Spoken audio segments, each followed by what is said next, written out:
ఉన్నాం దేవా. నీ యొక్క వాక్యము నైనా మా ఆత్మీయ జీవితం నైనా కడుతుందని మేము నమ్ముచున్నాం దేవా.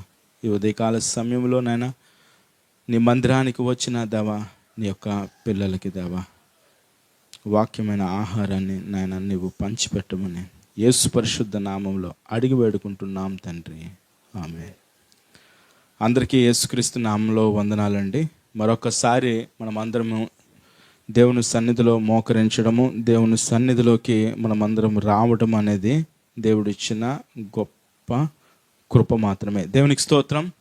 మనమందరం కలిసి 1 తిమోతి 6వ అధ్యాయము 6వ మాట చదువుకుందాము. 1 తిమోతి 6:6.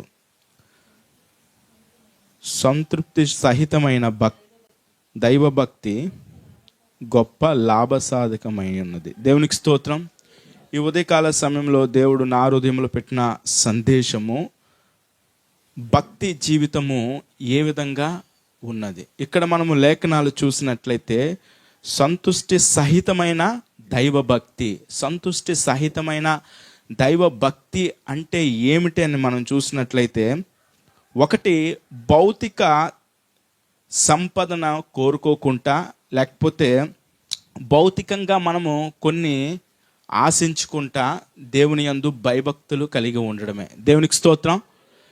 చాలామంది క్రైస్తవులు చూసినట్లయితే మొదటగా వారు అన్యుల్లో ఉండేటప్పుడు వారికి ఏమని చాలామంది చెప్తూ ఉంటారంటే, యేసు ప్రభువుని అంగీకరిస్తే మీ జీవితంలో అన్నీ మేలులైతే మనము పొందుతాము, అది నిజమే. కానీ దేవుని భక్తిలోకి వచ్చిన తర్వాత చాలామంది ఏంటంటే గొంతమ్మ కోరికలే ఉంటాయి. మందిరానికి వచ్చామనుకోండి, దేవా నాకు అది కావాలి, దేవా నాకు ఇది కావాలి, దేవా నేను అది కోరుకుంటున్నాను, దేవా నాకు ఇది కావాలి. లేకపోతే దేవుని మందిరానికి వచ్చామనుకోండి, ఒక కూరగాయల లిస్ట్ లాగే చాలామంది రాస్తూ ఉంటాం. నిజంగా దేవుని సన్నిధిలో లేకపోతే తండ్రి సన్నిధిలో మనము మోకరించి అడగడం అనేది మంచిదే. కానీ వచ్చామంటే ఈ లోక సంబంధమైన లేకపోతే భౌతిక సంబంధమైన కోరికలను అడగడం కాదు, అది కాదు భక్తి.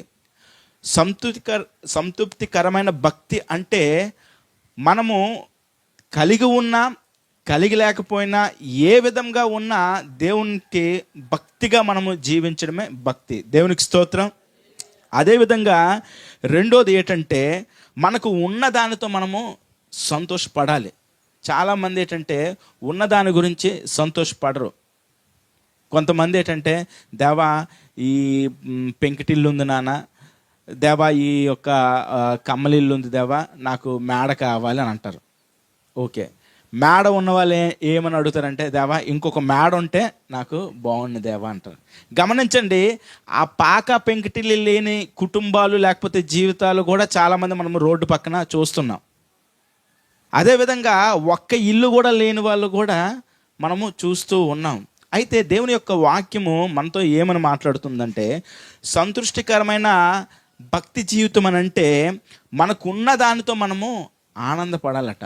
దేవునికి స్తోత్రం. అదేవిధంగా ధనాపేక్ష సమస్త కీడుకి అదేంటంటే మూలమని క్రైస్తవులమే నమ్మాలి. నిజంగా ధనము కలిగి ఉండటము లేకపోతే గొప్పగా మనము ఆశీర్వదించబడడం అనేది దేవుని చిత్తమే. కానీ మనము ఆ యొక్క ధనం వెంట పరిగెట్టడానికి దేవుడి సన్నిధికి వచ్చేసరికి, దేవా వాడికి అది ఉంది దేవా నాకు ఇది లేదు, దేవా వాడికి అల్లది కలిగి ఉన్నాడు దేవా నాకు ఇది లేదు, దేవా నాకు సంపాదన ఇంకా తక్కువనా. నిజంగా ఒక్కొక్కసారి మన పరిస్థితులు బాగోకపోతే మనము అది అడగవచ్చు. కానీ దేవుని సన్నిధికి వచ్చాము, మోకరించాము అని అంటే ఆ భక్తి ఏదో మనము పొందాలి లేకపోతే ఏదో మనము దేవుడు మనకి ఇవ్వాలి అని మనకి అలాంటి భక్తి దేవుడు కోరుకోవట్లేదు. మనం ఏమని ఎలా ఉండాలంటే, దేవుడు ధనమిచ్చినా స్తోత్రమే, ధనం ఇవ్వకపోయినా కూడా దేవునికి స్తోత్రమే. దేవునికి స్తోత్రం. నిజంగా మనము దీనుడిగా ఉండి ఏమీ లేక తినడానికి ఏమీ లేకుండా లేకపోతే కుటుంబంలో కూడా మనం కుటుంబాన్ని పోషించుకోలేక ఉండడం అనేది దేవుని చిత్తం కాదు. దేవుడు ప్రతి ఒక్క కుటుంబాలని అబ్రహాం గారిని ఏ విధంగా అయితే ఆశీర్వదించాడో మన యొక్క కుటుంబాలను కూడా అలాగే ఆశీర్వదించాలనుకుంటాడు. దేవునికి స్తోత్రం. అదేవిధంగా 4వ మాట ఏంటంటే, ఎల్లప్పుడూ మనం ఏంటంటే నమ్మకంగా ఉండాలి. చాలామంది క్రైస్తవ జీవితంలో నా వ్యక్తిగతంగా చూసింది ఏంటంటే, దేవుడు ఏదైనా ఇస్తేనే మందిరానికి వస్తూ ఉంటారు. లేకపోతే దేవుడి నుంచి ఏదైనా పొందితేనే మందిరానికి, లేకపోతే ఆదివారం కానీ శుక్రవారం కానీ వస్తూ ఉంటారు. నిజంగా చెప్తున్నాను, మన జీవితంలో ఏది పొందినా ఏది పొందకపోయినా దేవుని పరిచర్యలలో లేకపోతే దేవుని ప్రార్థనలో మనము ఎక్కువగా గడిపేవారిగా ఉండాలి. దేవునికి స్తోత్రం. అంటే మన జీవితంలో మనము ఏది కలిగినా ఏది కలగకపోయినా పాపంలో ఉన్న మన బ్రతుకులను పరిశుద్ధులుగా దేవుడు మార్చాడు అని మనం నమ్ముతూ ఆయనను భక్తిగా ఆరాధించడమే దేవుడు కోరుకుంటున్నాడు. దేవునికి స్తోత్రం. పరిశుద్ధ గ్రంథంలో ఒక 2 ఉదాహరణలు మనం చూసినట్లయితే మనకి యోబు గారి జీవితంలో యోబు 4:6లో ఒక మాట రాయబడి ఉంది. నీ భక్తి నీకు ధైర్యము పుట్టింపదా, నీ యథార్థ ప్రవర్తన నీకు నిరీక్షణ ఆధారము కాదా అని మాటలు అక్కడ రాయబడి ఉన్నాయి. నిజంగా మనము యోబు యొక్క జీవితాన్ని మనం చూసినట్లయితే నిజంగా ప్రతి ఒక్క కుటుంబంలో దేవుడు కొన్ని పనిష్మెంట్, లేకపోతే ప్రతి ఒక్క కుటుంబంలో చిన్న చిన్న కష్టాలు ఉంటాయి. కొన్ని కుటుంబంలో చూసినట్లయితే ఆర్థికమైన ఇబ్బందులే ఉంటాయి, అంతకు మించి ఎక్కువ ఉండవు. మరికొన్ని కుటుంబంలో చూస్తే అనారోగ్య సమస్యలు మాత్రమే ఉంటాయి, మరి ఇంకా వేరే ఉండవు. లేకపోతే ఇంకో కుటుంబంలో చూసినట్లయితే గొడవలు, లేకపోతే ఇంకొక కుటుంబాలు చూసినట్లయితే మానసిక ఇబ్బందులు. అంటే 1 లేకపోతే 2 అంతే తప్ప దేవుడు అన్ని విధాలుగా ఇబ్బంది పెట్టడు. కానీ యోబు గారి జీవితాన్ని మనం చూసినట్లయితే తనకున్న ధనము పోయింది, తనకున్న ఆస్తి పోయింది, తనకున్న కుమారుడు పోయింది, తనకు కలిగిన సమస్తము, భార్య తప్ప మిగతా అంతా కోల్పోయాడు. ఒకవేళ ఉన్న భార్య కూడా లాస్ట్కి నీ భక్తి ఏంటి అనే మాట ఆడే సందర్భం కూడా వచ్చింది. అంటే యోబు గారి జీవితంలో సమస్తము పోయిన తరువాత ఆయన యొక్క వ్యక్తిగత జీవితం, లేకపోతే ఆయన భక్తి జీవితం ఏ విధంగా ఉందంటే చాలా చక్కగానే ఉంది. దేవునికి స్తోత్రం. యథార్థంగా ఉన్నాడట. నిజంగా ఈరోజు మన వ్యక్తిగత జీవితాల్లో మనం చూసినట్లయితే మందిరానికి ఏమమ్మా నువ్వు రాలేకపోతున్నావు అని అంటే చాలామంది చెప్పే మాట ఏంటంటే, ఏమి దేవుడు అండి, మేము అన్యులుగా ఉండేటప్పుడు అదే విధంగా ఉన్నాము, దేవుని దగ్గరకు వచ్చిన తర్వాత కూడా అదే విధంగా ఉన్నాము అని చాలా సాక్ష్యాలు కూడా వింటూ ఉంటాము. అయితే ఈరోజు ఉదయకాల సమయంలో దేవుడు మనతో మాట్లాడుతున్న మాట ఏంటంటే, మన భక్తి జీవితము ఏ విధంగా ఉంది, మన భక్తి జీవితము ఏ విధంగా మనము దేవుని సన్నిధిలో పెడుతూ ఉన్నాము అనేది మనము ప్రశ్నించుకోవాలి. దేవునికి స్తోత్రం. అదేవిధంగా మనము షునేమీరాలి జీవితాన్ని మనం చూసినట్లయితే ఒకానొక దినమున ఆమె భక్తి జీవితం ఏ విధంగా ఉందంటే, ఎలీషా అనే ఒక దైవ సేవకుడిని ఆమె చూసింది. చూసిన తరువాత ఏదో సేవకుడిని చూసింది, లేదా ఒకరోజు పూటకి ఆహారంగా పిలిచిందని అంటే కాదు. తన భక్తి జీవితం ఏ విధంగా ఉందంటే, సేవకుడి నుంచి ఏమి కూడా ఆశించలేదు. ఆశించుకుంటా ఆ సేవకుడికి ఆతిథ్యం ఇచ్చే అలవాటు తన జీవితంలో కలిగి ఉంది. నిజంగా కొంతమంది కుటుంబాలు చూసినట్లయితే ఆ దేవునికి ఎంత ఇంపార్టెంట్ ఇస్తారంటే, ఏవో ఆశించే చాలామంది ఇంపార్టెంట్ ఇస్తారు. సేవకులకు కూడా ఏంటంటే ఏదో వాళ్ళ నుంచి మనము పొందుతాము, లేకపోతే వాళ్ళ నుంచి ఏదైనా కోరుకుంటాము అనే ఆలోచన చాలామంది వ్యక్తిగత జీవితంలో ఉంది. కానీ ఇక్కడ షునేమీరాలి జీవితాన్ని చూసినట్లయితే ఆమె సేవకుడికి ఆహారము పెట్టాలని ఒక ఆశ ఉంది. అదేవిధంగా వాళ్ళ ఇంటిలో ఒక రూము కూడా వారికి ఆయన కొరకు ఏర్పాటు చేసింది. దేవునికి స్తోత్రం. అయితే అన్ని పెట్టిన ఆమె తన ముసలికల సమయంలో, లేకపోతే వృద్ధులుగా ఉండేటప్పుడు నాకు పిల్లలు కావాలని ఆమె వెళ్ళి సేవకుడికి అడగలేదు. ఆ సేవకుడు ఏమని చెప్పాడంటే, తన దగ్గర ఉన్న ఒక దాసుడిని పంపించి ఆమెకి ఏదైనా అవసరం ఉందా అని తిరిగి అడగడము చేశాడు. దేవునికి స్తోత్రం. నిజంగా దేవుని పరిచర్యలోన, దేవుని సేవలోన మనము నమ్మకంగా చాలా చక్కగా దైవభక్తి కలిగి ఉంటే సేవకుడు ద్వారా, సేవకుల ప్రార్థన ద్వారా, లేకపోతే సంఘ ప్రార్థనల ద్వారా మన కుటుంబాలు, మన వ్యక్తిగత జీవితాలు చాలా కట్టగలవండి. దేవునికి స్తోత్రం. అయితే మన భక్తి అనేది ఏ విధంగా ఉందో మనము ప్రశ్నించుకోవాలి. మన భక్తి ఏ విధంగా మనము దేవునిలో ఉంటున్నాము అనేది మనము ప్రశ్నించుకోవాలి. చాలా వ్యక్తిగత జీవితాలు మనం చూసినట్లయితే తమ జీవితంలో ఏదైనా కోల్పోతే దేవుణ్ణి విడిచిపెట్టేవారిగానే ఉన్నారు. కానీ యోబు గారి జీవితం లాగా మన జీవితం ఉండాలి. దేవా, నా వ్యక్తిగత జీవితంలో ఎన్ని కష్టాలు ఉన్నా, ఎన్ని శ్రమలు ఉన్నా, ఎన్ని ఇబ్బందులు ఉన్నా, ఎన్ని ఆటంకాలు ఉన్నా కూడా దేవ తండ్రి నీ యందు నేను భయము భక్తి కలిగి జీవిస్తాను అనే వారిగా మనం ఉండాలి. ఒకవేళ కుటుంబ సమస్యలు కూడా మన జీవితంలో ఉన్నట్లయితే, చాలామంది ఏంటంటే కుటుంబాల్లో ఏమైనా గొడవలు ఉంటే ఆదివారం సెలవు, లేకపోతే మానసికంగా వాళ్ళు ఫైనాన్షియల్గా ఏదైనా ఇబ్బంది ఉంటే ఆదివారం సెలవు. అలా మన జీవితాలు ఉండకూడదు. మన జీవితం ఏంటంటే ఎన్ని ఇబ్బందులు వచ్చినా, ఎన్ని ఆటంకాలు వచ్చినా కూడా మన భక్తి అనేది చాలా క్రమంగానే ఉండాలి. దేవునికి స్తోత్రం.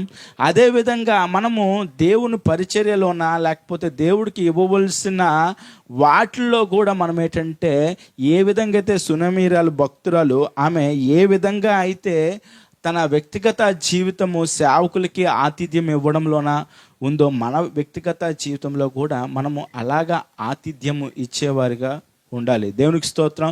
ఉదయకాల సమయంలో మన మధ్య దేవుడు మాట్లాడుతున్న మాట ఏంటంటే, మన వ్యక్తిగత జీవితము ఎప్పుడు ఒకే విధంగా ఉండాలి తప్ప ఈ లోక సంబంధమైన వాటిని మనము పొందితే కానీ మనము దేవుని యందు భయము పెంచడం కానీ, లేకపోతే దేవుడు ఏమీ ఇవ్వలేనప్పుడు మనము మౌనంగా ఉండిపోవడం కాదు. కానీ దేవుడు మనము ఏ విధంగా ఉన్నా, మనము ఆర్థికంగా అభివృద్ధి పొందినా పొందకపోయినా, దేవా తండ్రి ఈ యొక్క మంచి జీవితాన్ని నువ్వు ఇచ్చావు నాయన. ఒకప్పుడు నా బ్రతుకు ఒక విధంగా ఉండేది నాయన, ఇప్పుడు చక్కగా మార్చావు అని మనము దేవుని సన్నిధిలో దైవ భక్తి కలిగి మనము ఉండి, ఏదైతే తిమోతి 1 తిమోతి 6:6లో సంతుష్టి సహితమైన దైవ భక్తి ఎప్పుడైతే మనము కలిగి ఉంటామో, ఆ కిందన ఒక మాట రాయబడింది, గొప్ప లాభ సాధకమై ఉన్నది. నిజంగా ఎంతో లాభమట. యోబు గారి జీవితంలో బహుశా అంత యథార్థంగా ఉన్నాడు కాబట్టి, అంత చక్కగా ఉన్నాడు కాబట్టి, ఏదైతే తను కోల్పోయాడో అది ఏకము మరలా రెట్టింపు పొంది లాభము సంపాదించాడు. దేవునికి స్తోత్రం. ఆ యొక్క సునేమీరాలు తన జీవితాన్ని చూసినట్లయితే వృద్ధాప్యంలో ఉంది. బహుశా అబ్రహాం గారి జీవితం లాగా వారి జీవితం కూడా అంటే వృద్ధాప్యంలోనూ ఉంది. అయితే తన జీవితంలో కుమారుడు లేడు అనే బాధలో ఆమె ఉన్నది. కానీ ఆమె జీవితం కూడా ఏ విధంగా లాభకరంగా అయిందంటే, కుమారుడు తనకి అనుగ్రహింపబడ్డాడు. అదేవిధంగా కుమారుడు మరణకరమైన స్థితిలోకి వెళ్ళి పూర్తిగా చనిపోయినా కూడా మరలా తన భక్తి ద్వారా కుమారుడిని పొందింది. దేవునికి స్తోత్రం. నిజంగా మనం అలాంటి భక్తి కలిగి మనము ఉంటట మన జీవితం అంట లాభకరంగా ఉంటుంది. ఒకవేళ ఎంతవరకు మన భక్తి జీవితము నిజంగా వాక్యానుసారంగా ఏమి ఆశించుకుంటా, దేవా నా పరిస్థితులన్నీ నీకు తెలుసు అని మనము దేవుని సన్నిధిలో ప్రార్థన చేసినట్లయితే, ఒకవేళ నీ జీవితంలో, నీ వ్యక్తిగత జీవితంలో ఏదైనా నువ్వు కోల్పోయినట్లయితే, యోబు గారి జీవితంలో ఏ విధంగా అయితే దేవుడు మరలా రెట్టింపిచ్చాడో మన జీవితంలో కూడా అదే విధంగా ఇస్తాడు. దేవునికి స్తోత్రం. అదేవిధంగా సునేమీరాల జీవితంలో ఏమి ఆశించకుండా చక్కగా ఉంది కాబట్టి తన జీవితంలో ఏది కొదువ అంటే కుమారుడు లేకపోవడం అనేది ఒక కొదువ. అది మరలా దేవుడు ఆమెకి ఏ విధంగా ఇచ్చాడో మన పిల్లల విషయంలో కానీ, మన కుటుంబ విషయంలో కానీ దేవుడు ఒకవేళ పడిపోయే స్థితి పూర్తిగా పడిపోయినా కూడా మన కుటుంబాన్ని మరలా దేవుడు కట్టిస్తాడు. అలాగ కట్టించాలంటే మనము ఏ విధంగా ఉండాలంటే, మనము సంతుష్టి సహితమైన భక్తి మనము కలిగి ఉండాలి. దేవునికి స్తోత్రం. ఈ కొద్ది మాటలు దేవుడు దీవించునుగాక. విన్న వాక్యం నిమిత్తము చిన్న ప్రార్థన చేసుకుందాము. శాశ్వతమైన ప్రేమతో మమ్మల్ని ప్రేమిస్తున్న మా తండ్రి, నీకు వందనాలు దేవా. నాయన ఈ ఉదయకాల సమయంలో నాయన తండ్రి, నీ యొక్క వాక్యము ద్వారా దేవ తండ్రి మా యొక్క భక్తి జీవితము నాయన చక్కగా ఉండేటట్లుగా కృపను దయచేయండి దేవ తండ్రి. నాయన మేము కలిగి లేకపోయినా దేవ తండ్రి నాయన ఒకే విధంగా ఉండేటట్లుగా నాయన మా భక్తి జీవితము ఉంచుమని కోరుకుంటున్నాను దేవ. ఉదయకాల సమయంలో దేవ తండ్రి ఇక్కడికి వచ్చిన ప్రతి ఒక్క బిడ్డని దేవ తండ్రి నాయన వారి జీవితంలో ఏమి అవసరత ఉందో దేవ తండ్రి నీకు తెలుసు దేవ. నీ చిత్తమైతే నన్ను సహాయం చేయమని కోరుకుంటున్నాను దేవ. మరొకసారి దేవ తండ్రి సంఘం నిమిత్తము ప్రార్థన చేస్తున్నాం దేవా. సంఘ కార్యక్రమాల నిమిత్తము ప్రార్థన చేస్తున్నాము దేవా తండ్రి. నీ యొక్క దాసుడు నాయన సేవకుల నిమిత్తము, కుటుంబం నిమిత్తం కూడా ప్రార్థన చేస్తున్నాము దేవా తండ్రి. నీ కృపను దయను దేవా ఉంచుమని కోరుకుంటున్నాను దేవా. పరిచర్యని దేవ తండ్రి రానున్న దినాల్లో తండ్రి 30 60 100 తండ్రి నువ్వు ఆశీర్వదించమని కోరుకుంటున్నాను దేవా. మరొకసారి నన్ను చిన్న ప్రార్థన ఆలకిస్తారని యేసు పరిశుద్ధ నామంలో అడిగి వేడుకుంటున్నాం తండ్రి. ఆమేన్. యేసు రక్తమే జయం, సిలువ రక్తమే జయం. ప్రవేశనామను సంపూర్ణ విజయం కలుగును కాక. అందరికీ వందనాలు.